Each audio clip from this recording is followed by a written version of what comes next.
it seems as if Binance isn't going anywhere, and everything that CZ has talked about as far as the amount of funds that they have available, and that they don't over leverage, and that they are solvent.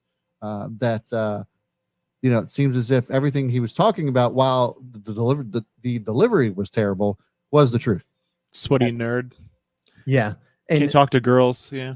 Yeah, I mean, and listen, I wasn't trying to say that we shouldn't trust Binance, right? When he was on CNBC and talking about all this since the FTX debacle, but it was just the way, like, we are okay. His delivery, okay. like his delivery was terrible. Yes. So Okay. anybody who isn't familiar with CZ or Binance are going to ask those questions, which is why I did in the first place, and I think that it was important to talk about. But it looks as if, based off of what Bernstein did in the research, that things are okay there over there at Binance. Yeah, even CZ mentioned that January is a known month, not your keys, not your crypto month, where there's a huge outflow of crypto leaving exchanges. And proof of keys. Yeah, proof of keys. And the whole concept behind it is proof of keys shows that you understand if it's in your possession, not in an exchange, no one can take it from you. It's safe unless you give up the words, the phrases, seed phrase. In the case of CZ, every January, ever since I've been in crypto, every January has been that exercise. Tamp makes it really useful by actually refreshing all the keys, where she creates new wallets and transfers over just in case any information ever leaves out. And I'm actually doing that this year also. Yeah. Is doing a new wallet with new seed phrase, not putting it anywhere, just writing on something, inscribing it in a way where my family can get to it if anything happens. Yeah.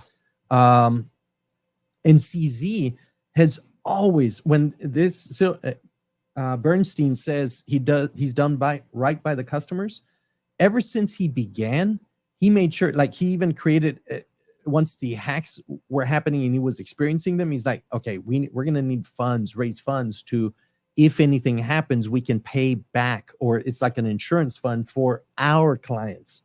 So if they're ever wronged or anything bad occurs, they're covered. And that's where the hashtag SAFU, SAFU, was born.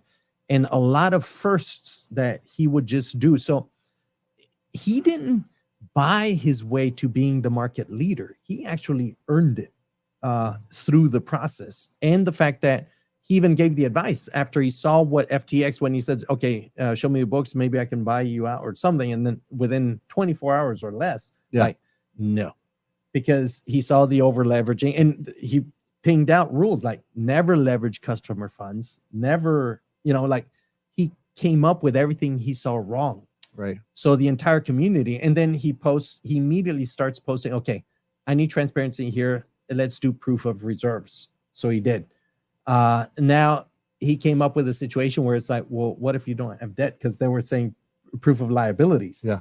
In his case, he had very few. So it's almost like an unbelievable situation where it's like, how can a business this big not have that many liabilities? So there's a lot of where he's proactive about the building, and he has that trust. Yeah. And the fact that everyone could pull out $6 billion worth and it's still solvent, it's still running, it truly shows that he makes his money through transaction fees, and he even lowered those. In the meantime, he's reaching out to banks globally in different countries and governments. Mm-hmm. Like, hey, here's the policies. This is what I need. Are you crypto friendly? Can you support a peer-to-peer, network and legislate favorably? Right. And he's finding those globally. We're hoping that the U.S. retains the global leadership in technology and not come up with draconian laws or laws that will hinder the industry. Right. So I see that CZ has led that push forward, and he is, which is a risk, of course. It's a risk because one, he could go nuts and now really rug pull, or he dies, or his kid, it's a high risk in an industry that should be I don't know if it was a timer, sorry. No, it's Brandon again. a decentralized industry. So to have a central character is, or a central leader, centralized, quote unquote, like a single head. You cut off the head, then the whole body dies. That's Right. the risk at this moment with Yes. him being alone there. Yeah. I mean, I would imagine that there are things put in place, but I think obviously from a retail sentiment standpoint, that would certainly spook a lot of investors, and they would want to get the fuck out. And they were getting out. And even he was posting, hey, anyone have any issues pulling out? No one was posting that their funds were frozen or couldn't get out, versus other exchanges that were like, oh, it says wait, or held back. Yeah. Just one other thing I wanted to point out on this research from Bernstein. They said following the demise of crypto exchange FTX, now a virtual monopoly, talking about Binance. Mm-hmm. And while I can't do much about its monopolistic position, competition may now emerge from decentralized exchanges as traders could diversify their activities towards self-custody and decentralized trading platforms. And the question that I had about that in particular was, how does that actually end up happening? Like, who do you think could, or how does more competition actually get created from this? Like, what's the barrier to entry now that Binance basically owns 75% of the market share? So you can have legitimate exchanges, CEX, CEX, centralized exchanges, come up as long as they provide as good or better service than CZ. And transparency is, so he set the bar. Yeah. If someone can improve on that, the market, I think, is ripe for it. And especially if they're starting in market, like the US market is fully open for a good exchange to come in and compete against Coinbase and the established ones here, and against Binance in a favorable way. FTX really fucked that shit up for themselves and the next one's coming in. But the decentralized exchanges, which Binance has built also, they have a DEX, DEX, decentralized. And you have tokens out there that provide liquidity to decentralized exchanges. And you have solutions out there, because one of the problems with decentralized exchange is you can have an algorithm watching the exchange occur, and someone can triage the deal and where you pay more, or they take a percentage of your own transactions out. They're solving those types of problems occurring. So Bernstein is correct that decentralized exchange is the most viable.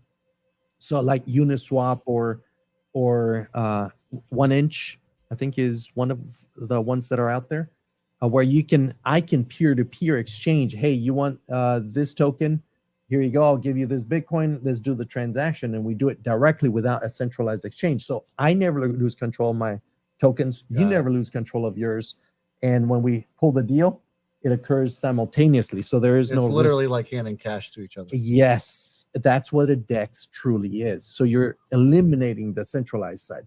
Why do you search out me, for example, on centralized exchange? Is the fact that, say, what CZ did, Safu, where he is insuring against the any bad actors. And by his actions, he's shown to be a trustworthy individual. So yes, I do take risks with an exchange like that, or like Coinbase, who's following all protocols. They're legal. They report to the IRS. It gives you that trust.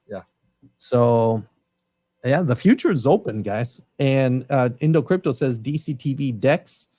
Actually, we're working on Prosperity Wallet as an organization. So we will give more details on that and how this is going to work. Stay tuned for that. I did want to address this. The Kobuk said, I don't think it's a monopoly. We had this discussion about two and a half weeks ago, I think.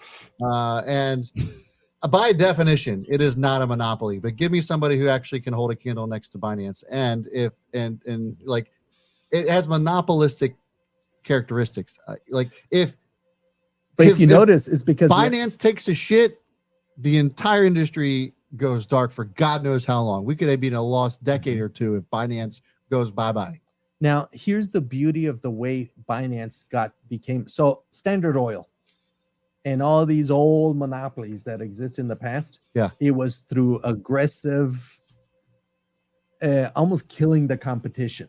That's what I'm saying. Like who In is this Binance's case, competition? yes. There isn't anybody. But right my now. point is, Binance did not go out to kill competition. The No. competition imploded. Right. So By default, they're the only one, the last man standing, essentially.